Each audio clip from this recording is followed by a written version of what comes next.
Assalomu alaykum gul shaydolari. Bugungi videomiz krasula guli haqida. Krasula guli deyiladi.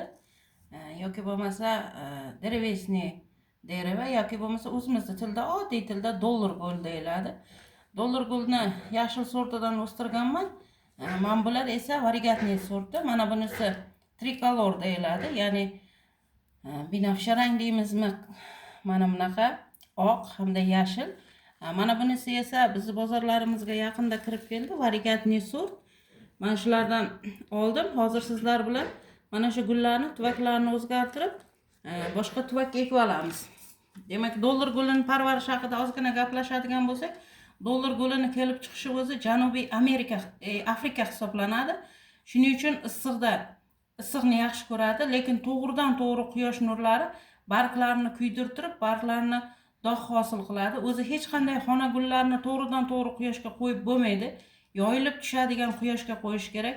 Sukkulent hisoblanadi. Sukkulent bo'lgani uchun suvni kam ichadi. Suvni kam icharkan deb juda suvni kam qo'ysangiz ham barglari bo'shashib qoladi.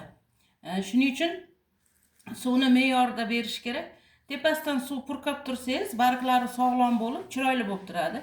Lekin aroidlardan, monsteralardan, zamyakulkuslardan farqli. Bunga ularga har kuni sprey qilsangiz, bunga 2 kunda bir sprey qilsangiz bo'ladi. Ana shunda barglaridan suv olib, barglari sog'lom, chiroyli bo'ladi. Yorug'da yaxshi o'sadi. Soyaroq joyga qo'ysangiz, mana bu tanasi baquvvat bo'lmaydi-da, gul tanasini ko'tara olmay qiyshayib boshlaydi. Lekin yorug', yaxshi joyda turadigan bo'lsa, tanasi baquvvat bo'lib, barglari baquvvat bo'lib, o'zini ko'tarib turadi. Mana bu gul bu yaqinda qirqilgan, shuning uchun hali mana bu barglari unchalik chiroyli emas. Biz buni yaxshi unumdor tuproqqa o'tkazaman. Ana undan keyin juda ham chiroyli bo'lib, ko'zni yashnatadigan bo'lib o'sadi.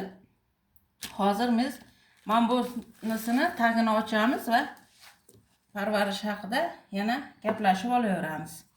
Demak, tagini ochib qo'yib, krasula gullari, umuman dollar gullari, peperomiya gullarini tomiri unchalik katta bo'lmaydi. Tomiri kichkina bo'ladi. Shuning uchun ular ko'pincha kichikroq tuvaklarda o'stirgan ma'qul. Juda ko'pchilik so'raydi, dollar gulimni bargi qolmadi, dollar gulim o'zini yaxshi nima qilmayapti deb so'rashadi. Dollar gul suvni yomon ko'radi. Suvni juda ham ko'p qo'ysangiz, tanasida chirish bo'lib, o'zini tanasini ko'tara olmay suvga bo'kib qolib, chirib ketadi. Suvni kam qo'ysangiz esa barglarda suv qochib qoladi. Shuning uchun me'yorda qo'yish kerak, to'g'ri tuvak tanlash kerak, to'g'ri joy tanlash kerak, suvni me'yorda berish kerak. Ozuqani ham juda ko'p talab qilmaydi. Agar mana shularga amal qilsangiz, bemalol dollar gulini chiroyli qilib o'stira olasiz. Mana tomirlari unchalik yaxshi emas ekan, oq tomirlari yo'q, deyarli suvsizlikdan qurib ketgan. Shuning uchun men bu barglarini ushlasam, hozir yumshoq. Ana shu suvni kam qo'ysangiz, barglari yumshab qoladi, qattiq bo'lmaydi. Hozir buni o'zimizda yaxshi unumdor tuproqqa o'tkazib olamiz. Demak, mana bunga o'tkazmoqchiman. Tagiga har doimgidek drenaj o'rniga po'kak ishlataman. Mana tuprog'imiz, universal tuproq, drevesniy o'g'il, perlit, vermikulit hamda sialit aralashtiramiz. Chunki men hozir aytdim sizlarga, mana bu dollar gullari ham sukkulent hisoblanadi. Yengil, yaxshi suvni yaxshi o'tkazadigan tuproqni yaxshi ko'radi. Og'ir tuproqlarda o'solmaydi. Iloji boricha bunga agar kimni uyida bor bo'lsa, dollar gulni ko'chirishda qum qo'shgan yaxshi. Biz o'zimizda nimada ishlatiladigan qum bor-ku, qurilishda ishlatiladigan qum. Bizning tilda chinozli qumi deyiladi. Sizlar tillaringizda bilmadim nima deyiladi, lekin biz chinozli qumi deymiz. Xuddi o'sha qumdan qo'shib ishlatsangiz, dollar gullariga rosa yoqadi. Mana shunday qilib yaxshilab aralashtirib olamiz. Men bunga hozir miqdorini aytadigan bo'lsam, 3 stakan nima qo'shdim? Universal tuproq, keyin yarim stakandan qolganlarni qo'shib oldim.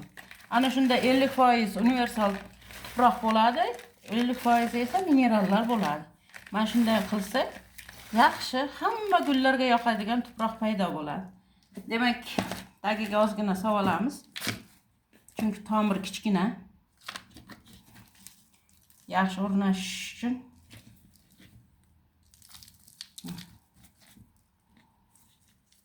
ozgina olib tashlayman shekilli. Chunki hozir yaxshi o'rnashtirmasak ham buni tomiri kichkina bo'lgani uchun qimirlaydi-da bu. Keyin o'z tanasini ko'tara olmay qoladi.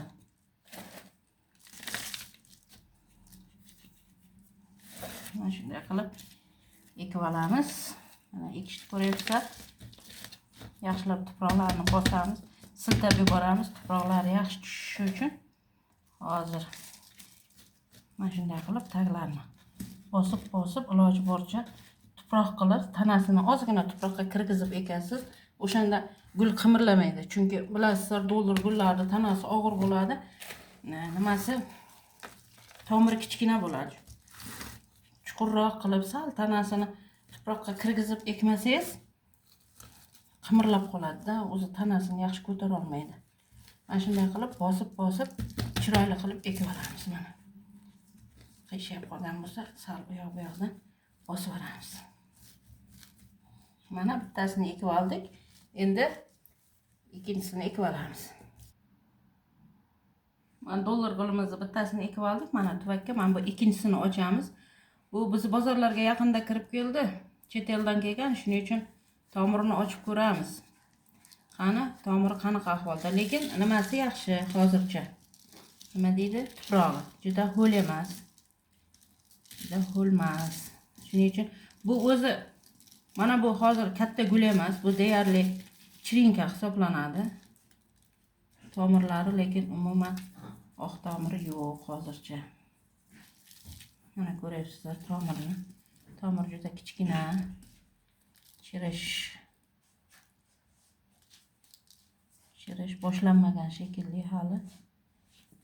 Shuning uchun chet eldan olib kelgan gullar bunaqa suvni yaxshi ushlab turadigan tuproqqa ekiladi-da. Shuning uchun uyga olib kelganda darrovgina o'zgartirib olgan ma'qul. Hozir men nima qilmoqchiman? Hozir men buni mana bu yerdagi juda ham og'ir katta barglarni qirqib olaman. Mana. Chunki baribir ham boshqa tuproqqa o'tkazganimizda gullarni mana shu barglari nima qiladi? O'zgaradi. Juda ham suvli ekan, suv chiqib ketdi. Mana. Hozir men derevesniy ugl bor. Mana shu barglarni olgan joyimga derevesniy ugl sepib olay. Derevesniy uglimni olib kelay. Mana bu derevesniy ugl, mana mayda shaklda. Mana bu yerda barglarni olganimda juda ham suv chiqib ketdi. Shuning uchun chirimasligi uchun har ehtimolga qarshi sepib qo'yay. Chunki bilasizlar, doldir gullari ham juda chirishga moyil bo'ladi. Tez chirib ketadi. Yana bu chet eldan kelgan, hali bizning sharoitga qanaqa ko'nikadi bilmaymiz. Shuning uchun mana uglni sepib qo'ydim. Buni kichkinaroq tuvakka ekaman. Chunki gul unchalik katta emas-ku. Buni ham xuddi shunday ekib olaveramiz. Mana drenaj solamiz. Gulni o'rnashtiramiz. Gulni hozir aytganimdek sal chuqurroq ekamiz.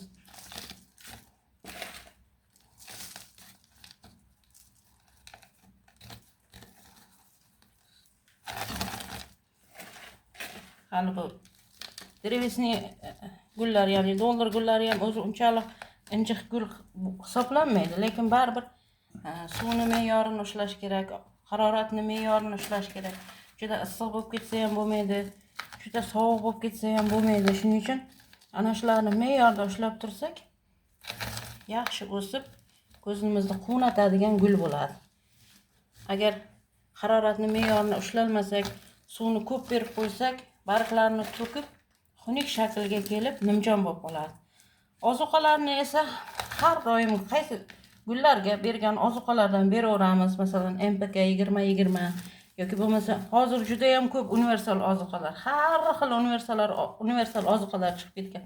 Agrodo'konlarga borib, universal ozuqa gul uchun desangiz, har xilni tavsiya qiladi. Har qanday universal ozuqa bersangiz bo'ladi. Hozircha ozuqa bermayman. Chunki men gullarimni ko'chirib olgandan keyin kamida 1 oyda beraman. Chunki hozir buni o'zini tarkibida azot, kaliy, fosfor bor. O'shani o'zi yetarli bo'lib turadi. Ortiqcha ozuqa ham gullarga ziyon yetkazishi mumkin. Mana. Xuddi mana shu shaklda ekib oldim. Hozir tagidan oqib chiqquncha suv quyaman. tepasidan spray qilaman. Mana bular tozalanib tushadi. Mana shunday qilib chiroyli bo'lib, gulimiz o'zgarib, yaqin orada kattagina bo'lib qoladi. Yana natijasini sizlarga ko'rsataman. Rahmat. Sog' bo'linglar.